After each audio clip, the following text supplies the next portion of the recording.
अस्सलाम वालेकुम। आप देख रहे हैं हमारा यूट्यूब चैनल तारिक टेक्निकल। आज अपने दोस्तों को बताएंगे कि जो कि जीपी व्हाट्सएप है वो कहाँ से डाउनलोड होगा। कई दोस्त परेशान थे कि ये प्ले स्टोर में तो अवेलेबल नहीं है।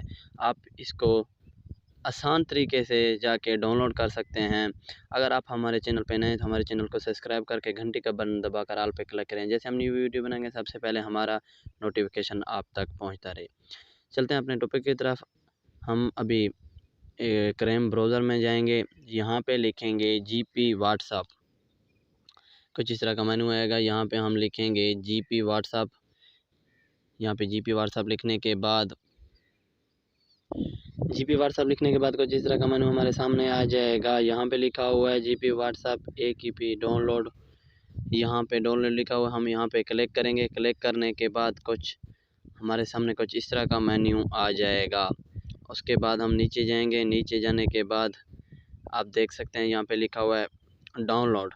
यहाँ पे हम डाउनलोड करेंगे। डाउनलोड करने के बाद हमारे सामने यहाँ पे आएगा दोबारा डाउनलोड अनाउ। हम अनाउ करेंगे। डाउनलोड अनाउ करने के बाद देख सकते हैं यहाँ पे आप देख सकते हैं ऊपर हमारा डाउनलोड होना शुरू हो चुका है व्हाट्सएप। अब बहुत ही आसान है, आप इसको इस तरह से डाउनलोड कर सकते हैं। अगर आप हमारे चैनल पे नए हैं तो हमारे चैनल को सब्सक्राइब करके घंटी का बटन दबाकर ऑल पे क्लिक करें। अभी दीजिए इजाज़त, मिलेंगे एक नेक्स्ट वीडियो में।